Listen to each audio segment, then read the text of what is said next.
नमस्कार, आप देख रहे हैं न्यूज़ पीआर। रियाजना आपके साथ है। हमारे साथ मौजूद है रंजीत झा और आज हमारा विषय जिस पे हम बात करने वाले हैं वो ये कि मुखिया और उप मुखिया को हटाने की बात कही गई है और इसी पर हाईकोर्ट ने अपने आदेश जारी किए हैं। मामला सीतामढ़ी का था और बाकी विस्तार में हम जानेंगे रंजीत झा से।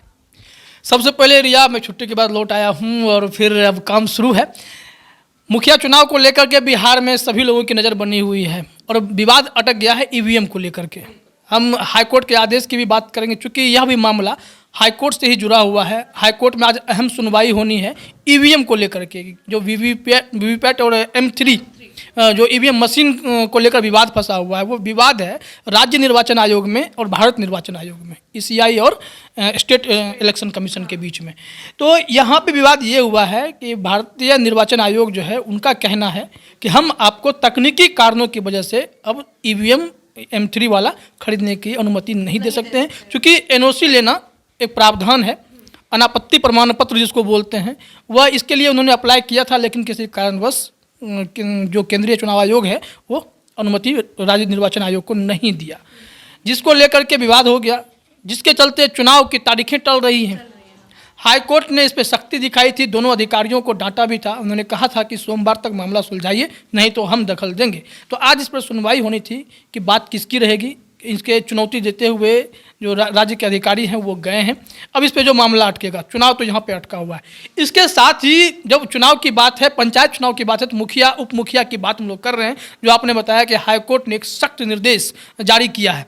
यह निर्देश कुछ और नहीं है बल्कि वही सीतामढ़ी का मामला है, जहाँ पर एक मुखिया को पंचायती राज विभाग के प्रधान सचिव ने पदच्युत कर दिया, यानी पद से हटा दिया। लेकिन यह पावर जो कानून बना हुआ है, उस कानून में प्रधान सचिव के पास यह पावर तब आएगा जब लोक प्रहरी जो पंचायती राज विभाग में होता है वह अनुशंसा करेगा, उसकी संस्तुति होगी, वह ठोक बजा करके देख लेगा कि मामला वाकई में गड़बड़ है, क्या ये पद से हटाने के लायक हैं या इन पर अनर्गल आरोप है। ये सारी चीज़ें उन्हें देखने का काम है। हाईकोर्ट ने प्रधान सचिव के आदेश को उन्होंने जो डिसीजन लिया था उसको पलट दिया है।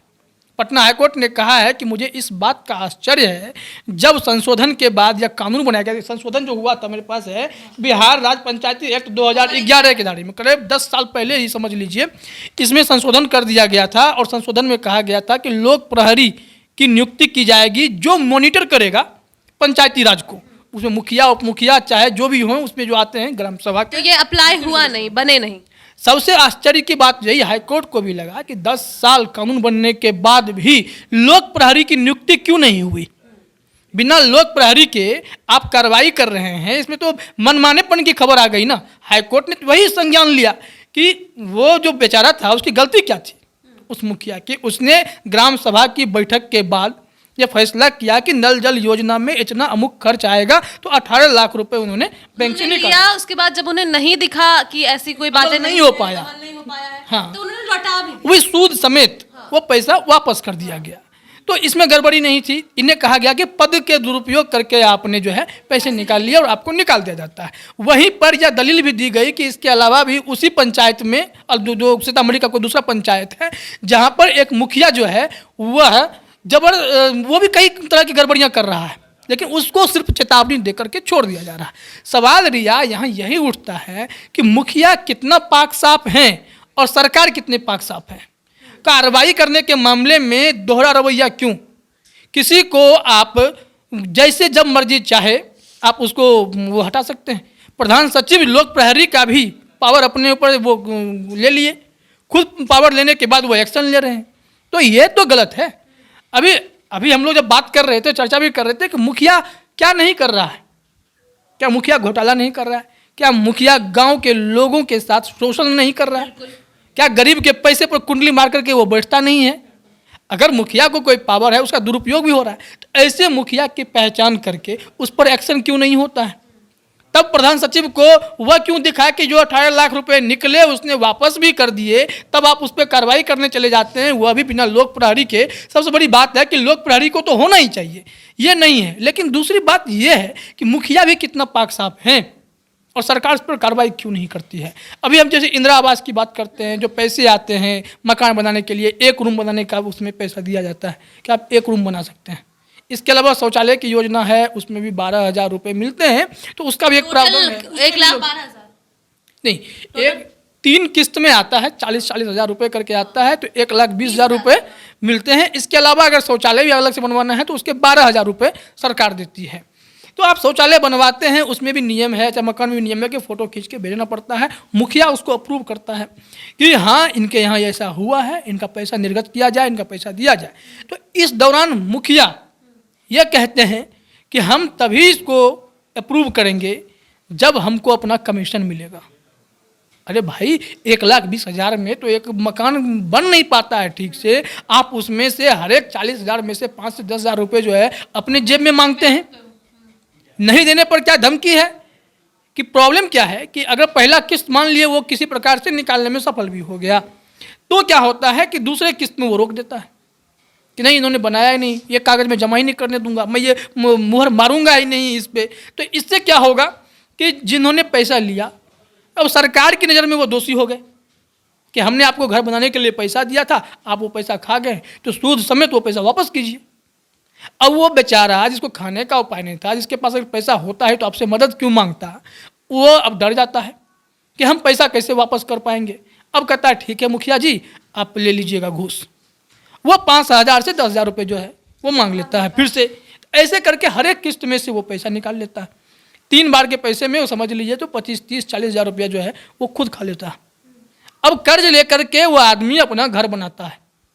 ऐसी परिस्थिति में इन मुखियाओं पे नकेल कौन कसेगा? और मुझे लगता है कि बिहार में जो 8,000 साढ़े 8,000 मुखिया हैं, वो सारे मुखिया पर या कहीं ना कहीं संगीन आरोप होगा। इक्का दुक्का को छोड़ दें तो कई मुखियाओं पे यह आरोप होगा कि वह इंदिरा आवास के नाम पे या किसी भी तरह के जो ग्रामीणों के लिए जो योजनाएं हैं जिसे सरकार लाभान्वित करती है, पैसे देती है कि इसमें आप इस काम के लिए हमसे पैसे लेकर के काम कर सकते हैं, तो ऐसे तमाम लोगों को जो है वो शोषण करते हैं। और ऐसे मुखिया जो हैं इनको अगर चिन्हित भी किया जाए तो सब के सब ऐसे ही निकल जाएंगे। तो इस पर कार्रवाई कौन करेगा? लोक प्रहरी जो है, जैसे कि बैंकिंग लोकपाल होता है या लोकायुक्त की नियुक्ति, इनके पास बहुत पावर है। इनके पास अगर शिकायत चली जाए तो बैंक जो है ना वो हिल जाता है। बैंक में डर लगने लगता है उस स्टाफ को, कहीं मेरी नौकरी ना चली जाए। अगर मैंने कुछ गलत किया है तो वो तुरंत एक्शन लेता है, फ़ोन करता है कस्टमर को और उसके बाद जाके उसके काम को करके दिखाता है। लेकिन यहाँ पे क्या है, लोक प्रहरी है नहीं। प्रधान सचिव तक आदेश कौन पहुँचाएगा? बीडीओ, सीईओ, मुखिया कोई भी पहुँचाएगा। ठीक है, वो कोई दुश्मनी लग गया तो अभी जैसे ये मुखिया शोषण के शिकार हो गए। मैं नहीं जानता ये कितने ईमानदार होंगे, लेकिन अब जो इन्होंने पैसे निकाले उन्हें वापस भी कर दिए। और हाईकोर्ट ने एक ही लाइन में कहा कि अगर आपने लोक प्रहरी का जो है गठन ही नहीं किया, आपने लोक प्रहरी की संस्तुति ही नहीं ली, तो आप अपने आप में लोक प्रहरी खुद को कैसे समझ सकते हैं? क्या प्रधान सचिव आपके पास अगर पावर आया है तो बिना उसके नहीं आ सकता है? तो उन्होंने इसको जो है गैर कानूनी और मनमानापन करार दिया और इसे जो है उनकी नौकरी बहाल कर दी है। तो ऐसे में ये देखना होगा रिया कि इस बार भी आगे भी पंचायत चुनाव होना है। मुखिया चुन के तो आएंगे ही, आधी आबादी को नीतीश कुमार ने आरक्षण भी दिया है, वो सब कुछ है कि इसमें चुनाव होगा। लेकिन मुखिया कितने ईमानदार होंगे? अगर मुखिया ईमानदार नहीं होते, कुछ मुखिया से मेरी भी बात हुई तो उन्होंने कहा कि हमें सैलरी बहुत कम मिलती है तो हमारा पेट कैसे चलेगा, तो हम ये काम कर लेते हैं। अरे ये काम कर लेते हैं तो आप गरीबों का पैसा क्यों मारते हैं? बाकी लोग प्रदर्शन कर रहे हैं, आप भी कीजिए, सरकार के से लड़िए, क्योंकि सरकार तो भैया नहीं सुनेगी। हाँ। ऐसे नहीं सुनने वाली है। बढ़ाइए। जब नेताओं के पैसे बढ़ सकते हैं, उनकी सैलरी बढ़ जाती है, 1.5 लाख 2 लाख 3 लाख रुपए सैलरी हो जाती है महीने की, तो आपकी सैलरी कम क्यों रहे? आप भी बढ़वा लीजिए। आप भी चुनाव लड़ते हैं, आप भी जनप्रतिनिधि हैं, आप भी बनाइए माहौल, आपका भी हक है। लेकिन गरीब जनता के लिए जो सरकार पैसे आती है वो जनता के बेसिकली पैसे हैं। जो सरकार पैसे देती है वो यहाँ से वहाँ से टैक्स लेकर के तो पैसे आते हैं। तो इन पैसे का दुरुपयोग होने से तो बचाइए। आप तो कम से कम मत खाइए, आपके पास इतने पैसे तो होते हैं कि आपका पेट चल सकता है। आपको समाज सेवा का मौका मिला है, किसी को लूटिए मत। हमने तो ऐसे ऐसे चीज़ें देखी। मैं गाँव में रहा था इस बीच में, तो जब ये आदेश आया कि चुनाव से पहले जो है मुखिया सब लोग कहाँ कहाँ सड़क बनवाए हैं, जो वार्ड सदस्य हैं ब्यौरा दें, तो इन लोगों को कुछ नहीं सुझा, तो लोग को घर के आंगन में सड़क बना रहे हैं। तो कोई गंडक नदी में थोड़ा सा सूख गया था, वहाँ पे रोड बना के फोटो खींच के भेज रहे हैं। डायरेक्ट सिर्फ वो ऊपर से क्या बोलते हैं उसको, ब्लैक जो लगता है। हाँ, आजकल तो जो ढलाई वाली रोड है वो तो ख़त्म की जा रही है। अब वो आ रहा है ईंट वाला, ईंट का टुकड़ा आता है, ईंट का टुकड़ा हम लोग सेट कर देते हैं, वो हो गया, दोनों तरफ से वो पतला सा वो मिला देते हैं। पता चलता है भी एक दिन खबर ही शायद आप ही लोगों ने किसी ने किया था कि वो सड़कें ही गायब हो गई, एक एक ईंट उठा के ले गए लोग अपने घर में। तो ऐसे सड़क का क्या फ़ायदा जब आदमी सड़क को ही उठा के लेके चले जाए, सड़कें गायब ईंट उठा करके। उसके बाद देखिए जो काम होता है उसमें भी जो वार्ड सदस्य है उसको भी अपना हिस्सा होता है। मैंने देखा वार्ड सदस्य को खाने का उपाय नहीं था, बड़ा बड़ा ट्रक खरीद के बैठा हुआ है। कहाँ से ये आ जाता है? आखिर किसके पैसे आप मार लेते हैं? ये घोटाला वालों के पैसे, गांव का पैसा है, आम लोगों का पैसा है, जो टैक्स पेयर है उनका पैसा है। आदमी को देखा जाए तो गाहे बगाहे टैक्स में तो गिरा हुआ ही है। आप जिस घर में रहते हैं उस घर का आप टैक्स देते हैं, पानी पीते हैं उसका देते हैं, बिजली का देते हैं, इनकम टैक्स भरते हैं, कोई सामान खरीदते हैं उस पर टैक्स देते हैं, सड़क पर चलते हैं टोल टैक्स देते हैं।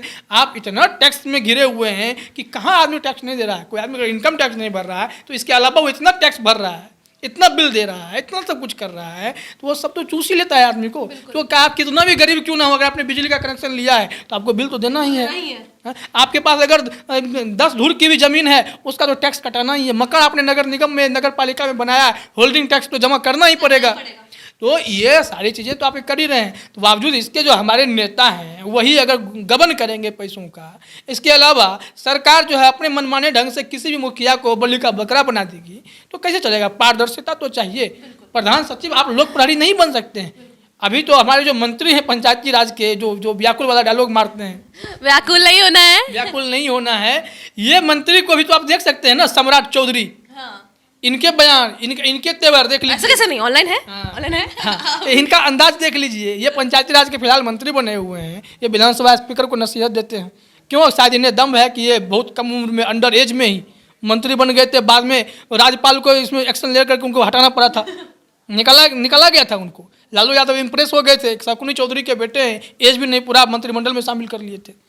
1999 की बात है, ये 1999 मेरी जन्म। हाँ, ये उस वक्त की बात है, तब वो बहुत युवा थे, अंडर एज थे। अच्छा, इसके अलावा एक और सवाल, इन सभी मुद्दों पे तो हमने बात कर ली, इसके अलावा ये सवाल कि पंचायत चुनाव में कोरोना रहेगा कि नहीं रहेगा? यही तो मुझे आश्चर्य लगता है कि ये कोरोना का कैसा खेल है। लोग तो अब मीम्स बना रहे हैं इसके कि जहाँ जहाँ चुनाव होता है वहाँ कोरोना नहीं रहता। ये बात तो एकदम 100% श्योर है। जब बिहार में चुनाव था कोरोना के मामले अचानक से घटने लगे थे। अभी बंगाल में चुनाव है, वहाँ तो कोरोना का कोई अंश ही नहीं है। अभी बिहार में अचानक से कोरोना बढ़ने लगा है। अब मुझे ये समझ में नहीं आ रहा कि अब थोड़े दिन में पंचायत चुनाव का आह्वान हो जाएगा और फिर शायद बिहार में भी केसेस कम आने लगेंगे। तभी तो नीतीश कुमार आजकल देख रहे हैं वो थोड़ा सा बातों से छुपते नजर आ रहे हैं। आज भी मीटिंग चल रही है लेकिन कहीं भी ये नहीं कहा गया कि क्या आदेश दिए जाएंगे फिर। लेकिन हाँ, शैक्षणिक संस्थानों को बंद कर दिया गया, जिसके बाद तो आप देख ही रहे क्या माहौल बन चुका है बिहार के छात्रों। स्वाभाविक तौर पर अगर देखा जाए तो शैक्षणिक संस्थान जो भी थे वो कोविड गाइडलाइंस का पालन कर रहे थे। उन अपने बेंच पे वो जहाँ 3 बैठाते थे वो 2 बैठाने लगे थे, जिससे उनको कितना नुकसान हुआ है। जो मतलब जो स्कूल्स बहुत कम कैपेसिटी में चल रहे थे, जैसे कि अब छोटे छोटे स्कूल्स है, वो सब तो एक क्लास में जैसे 30 बच्चे को बिठाते थे, अब उन्हें एक क्लास में 15 बच्चों को बिठाना है। उसके लिए उनको अपना स्पेस बढ़ाना पड़ रहा है। तो अब दूसरे क्लासेस को शिफ्ट करना, सुबह से लेकर शाम तक चलाना, ये सभी दिक्कतों का सामना करते हुए भी क्लासेस चला रहे थे। उनका बंद करके आप बाकी सारे कार्यक्रम को आप परमिट कर रहे हो। बिल्कुल, यही तो चीज़ देखना है कि तभी तो बच्चों का भी गुस्सा फूटा कि 1 साल तक हम पढ़े नहीं। हमें तो ये आश्चर्य हुआ कि बिना पढ़े इस बार बच्चा मैट्रिक में इतना मार्क्स कैसे ले आए। लेकिन मार्क्स लाए हैं लेकिन परसेंटेज कम है, पासिंग परसेंटेज 78%। फिर भी पटना में दिखाया गया कि 90% बच्चे पास हुए हैं। हाँ, और भी जिलों में बच्चे पास हुए। खुद मेरे घर का एक लड़का है, वो भी फर्स्ट डिवीजन पास है, और मैं तो उसे जो जान रहा हूँ। मतलब आप क्या कहना चाहते? मैं देख रहा हूँ कि आखिर पढ़ाई कैसे हुई होगी। आपने तो स्कूल संस्थान बंद रखे थे साल भर। बच्चे आप वर्क फ्रॉम, ये ऑनलाइन क्लासेस की बात करते हैं, कितने बच्चे कर रहे थे ऑनलाइन क्लासेस? तो नॉट पॉसिबल। जो middle class, lower middle class या उससे भी कम का तबका है, उसके घर में 1 से 2 फोन होता है। फोन होता भी है तो डेटा कितना महंगा, डेटा का भी तो इशू है। वो वीडियो कॉल नहीं हो सकता, लैपटॉप किसके पास होता है, फोन में लोग कितना पढ़ पाएंगे। और इतना भी कोई बच्चा सिंसियर नहीं, क्लासरूम में मास्टर बैठाता है तब तो ढंग से पढ़ता नहीं है बच्चा। वो ऑनलाइन लेके बैठेगा तो पबजी खेलता है। 10वीं तक के बच्चे। हाँ, तो उसे तो गेम खेलने में इंटरेस्ट है मोबाइल पे। तो ऐसे में आपने पढ़ाई चौपट कर दी। जो बच्चे जिनको अपने करियर की चिंता थी उन्होंने प्रदर्शन किया। कोचिंग संस्थानों ने बैठक की, उन्होंने कहा कि सिर्फ कोरोना जो है हमारे क्लासेज में कैसे होता है। तो उन्होंने कहा कि हम सरकार के आदेश को नहीं मानेंगे, अगर आपको गिरफ्तार करना है तो हमारे स्कूल के पेरेंट्स, बच्चे, शिक्षक, प्रिंसिपल सब कोई तैयार है, सबको ले जाइए, गिरफ्तार कीजिए, हम सबकी गिरफ्तारी देने के लिए तैयार हैं, लेकिन किसी की रोजी रोटी मत मारिए, किसी की शिक्षा मत खराब कीजिए। आपको तो सरकारी पैसा मिलता है ना, सरकारी स्कूल एक पर आदेश दिए बंद कर दिया, हड़ताल पे गए बंद हो गया, तो वहाँ तो उनको तो कोई दिक्कत नहीं है, उनके तो पैसे तो आ जाएंगे। लेकिन प्राइवेट स्कूल जो 200 बच्चे 150 बच्चों के साथ पढ़ाना शुरू करते हैं, उन्हें उसी में मैनेज करना होता है, 10-12 टीचर का पैसा निकालना होता है, रेंट निकालना होता है, गाड़ी है, बिजली है, सब कुछ है, ये सब कुछ मैनेज करना पड़ता है, खास करके छोटे स्कूल। बड़े स्कूलों के पास तो इतना पैसा होगा, बड़े स्कूल तो रख सकते हैं। बड़े प्राइवेट स्कूल्स की तो बात ही नहीं है, बड़े प्राइवेट स्कूल तो बैकअप रखते हैं अपना। आप तो इनको रोजगार तो दे नहीं रहे, ये तो 10 लोगों का कम से कम पेट पाल रहे, 5,000 की नौकरी, 2,000 की नौकरी, लेकिन दे तो रहे हैं, पेट पाल रहे हैं, परिवार चल रहा था, आपने उनको सड़क पे लाके छोड़ दिया। अब फिर से उनको हिम्मत आई, उन्होंने फिर से शुरू होने की कोशिश की, तो आपने फिर बंद करने का निर्देश दिया। और मुझे नहीं लगता कि ये 12 अप्रैल तक चलेगा, 30 अप्रैल जाएगा ये डेट। आई थिंक कि कॉलेज इसी बात की चिंता है कि पिछले बार भी 1 सप्ताह 10 दिन करते करते महीने साल निकाल दिए गए, तो इस बार भी यही लगा कि कहीं फिर से अगर ऐसी स्थिति हो जाए तब तो आदमी मर जाएंगे ना, करेंगे क्या? आपके पास विकल्प होने चाहिए। आप जब जैसे बैंक को आप बंद नहीं कर पाते हैं, किसी भी सूरत में आप बैंक बंद नहीं कर पाते, स्कूल भी, शिक्षा भी उतना ही महत्वपूर्ण गतिविधि है, क्योंकि अगर बच्चे शिक्षित नहीं होंगे, 1-2 साल अगर आपका लाइफ बैक जा रहा है एजुकेशन के बदले, तो आपको सोचना तो पड़ेगा ही। अब सोचिए क्वालिटी कितना घट जाएगा उन बच्चों का जो 2020-22, जिनका बैच ही 2020-22 है, उनका तो बैंड बजा पड़ा है, उनका तो कुछ क्वालिटी इंप्रूवमेंट ही नहीं है, क्लासेस किया ही नहीं है और देखा ही नहीं है कि क्या होता है। चुनाव जीवन रक्षा प्रणाली नहीं हो सकता है, लेकिन चलिए चुनाव एक संवैधानिक चीज़ है, इसे होना भी चाहिए, नहीं होगा तो सारे सिस्टम गड़बड़ हो सकते हैं, लेकिन चुनाव के साथ साथ शिक्षा, हर एक चीज़ आपको ध्यान देना पड़ेगा, जो कि सबसे ज़्यादा जरूरी है। अगर लोग शिक्षित नहीं होंगे तो अपने मताधिकार का प्रयोग। इसी पे एक बढ़िया डायलॉग है, पूरे देश में चुनाव करवा दो, कोरोना को टाटा बाय बाय कर देगा। तो फिलहाल आज के इस डिस्कशन में इतना ही, हम आगे भी और भी ऐसे ही इंटरेस्टिंग डिस्कशंस लेकर आते रहेंगे। तब तक के लिए आप न्यूज़ पीआर के साथ बने रहें। चैनल को अभी तक सब्सक्राइब नहीं किया है तो सब्सक्राइब करना ना भूलें। जल्द हमें 50K का परिवार बनाएं। तब तक के लिए धन्यवाद।